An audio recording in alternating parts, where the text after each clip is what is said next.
Good afternoon everyone and welcome back. So this is the first video of the new year. Personally, New Year's means nothing to me, but if it means something to you, then I hope you had a good one. So I mentioned in my last video that I had come up with a system of, I guess, not necessarily communicating better with my voices, but a system in which I guess I give them the opportunity to come forward and express themselves, or a reminder of the certain traits of each voice which I might want to employ in certain situations. So I'll start this off by saying that if you have never watched any of my videos before, I do hear voices, and the nature of my voices has never really been explained, or no one's ever really told me why they are there. Now, I've always referred to them as voices because when I first started hearing them, I could hear them, and I guess the way in which it presented itself was quite similar to psychosis. It was quite similar to how people who have schizophrenia or schizoaffective disorder experience hearing voices, and I tried to get help with that. I was with a team that dealt with psychosis for a while, but my diagnosis often shifted, and no one was really that comfortable giving me like an official solid label. Now, as I've done more exploration with this, and as the years have gone on and more voices have appeared, they kind of often work more how dissociative identity disorder works.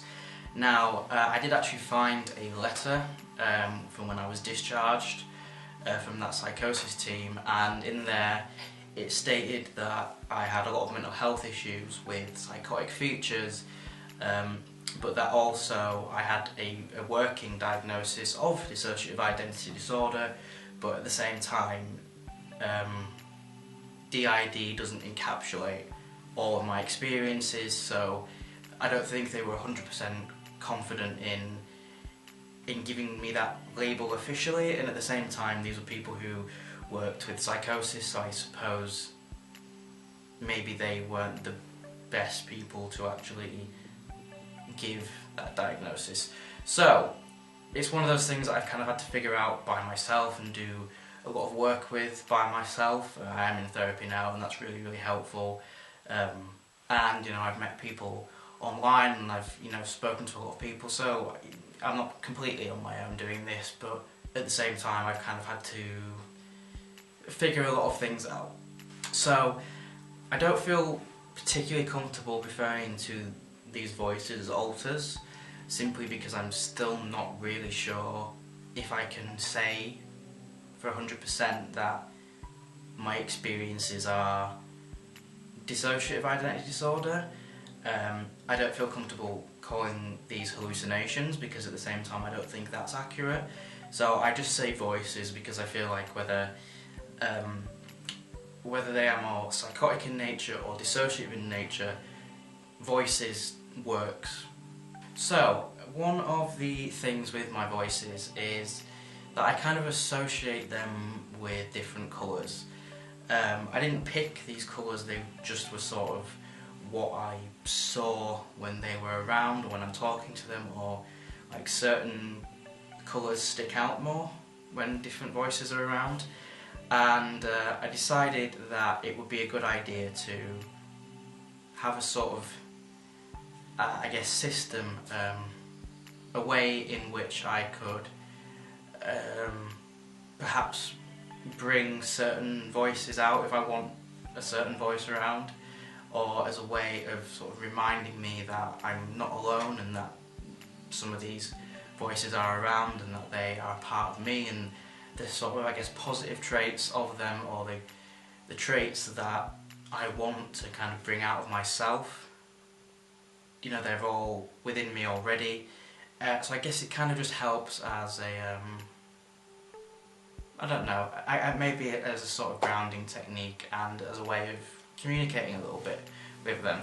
So this system that I've come up with involves wristbands, coloured wristbands for each of the voices. So red is Darren, blue is Scott, purple is Ted, green is Dean, and yellow is Sid.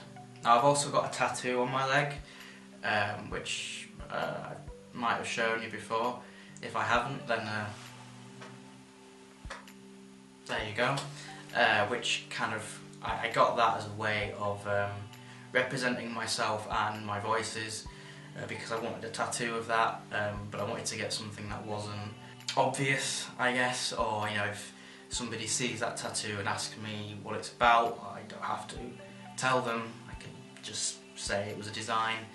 And I kind of thought that a tree kind of splitting off into all the different voices, with me as the heart in the centre, was quite a good representation of that. So with the wristbands, it's one of those things where if I feel a situation that I'm going into is better suited for a certain voice, then I will wear their wristband, and I will use this as a way of, I guess, trying to call them forward, because if I kind of want to talk to one of them, usually I can kind of get them to come out, but not always. So this way I think it kind of helps even more, because I have this sort of physical thing, this physical representation that I can kind of focus on, which makes it easier to I guess bring them out a little bit. Or it might be a situation where maybe they can't come out, or they're just not there, or whatever, but I can look at it and remind myself of that voice, of that person, and maybe I can pretend that they're there with me, or at least feel them a bit more, and focus on the particular traits that I need in that situation that they have, that they're good at, and try and use those. So, you know, with Scott being someone who's very good in social situations, who's very compassionate and empathetic and good with people, and I guess quite good at speaking, then I would probably, you know, wear this one, and it might help me in situations where I'm starting to feel a bit anxious, because I'm not always good at talking to people. I get a bit, I tend to overthink a lot of things. Like if I'm having a conversation with someone, it's very hard for it to just kind of flow. I'm always thinking of the things that they might say and then how I might answer that, and then all of my energy is kind of spent on thinking of all these various hypothetical scenarios which aren't even happening, and I just get very sort of lost in my own thoughts and everything. So with Scott, whether I can bring him forward and ask for his advice, or whether I can't bring him forward and I just have that to remind me of him, you know, it helps me to kind of be a bit more confident and I guess not overthink as much, and kind of get myself into the headspace of Scott. Because again, whether it's whatever it is that's going on in my head, you know, Scott's personality is ultimately a part of me. So all of these traits that he has, I have them too. I'm just not good at. I just can't really.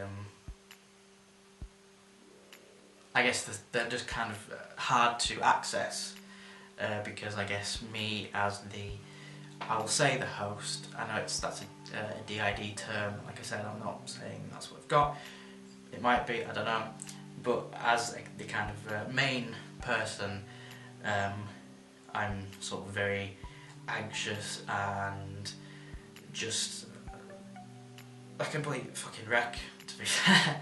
So it's, you know, it's about trying to bring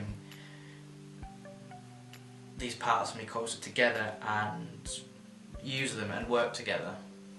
So as you can imagine, the one that I use the least is actually Darren, just because Darren is the angry one, and a lot of the time I think, why would I want to bring him forward, why would I want him to be around, why would I want to be reminded of all these really horrible feelings? But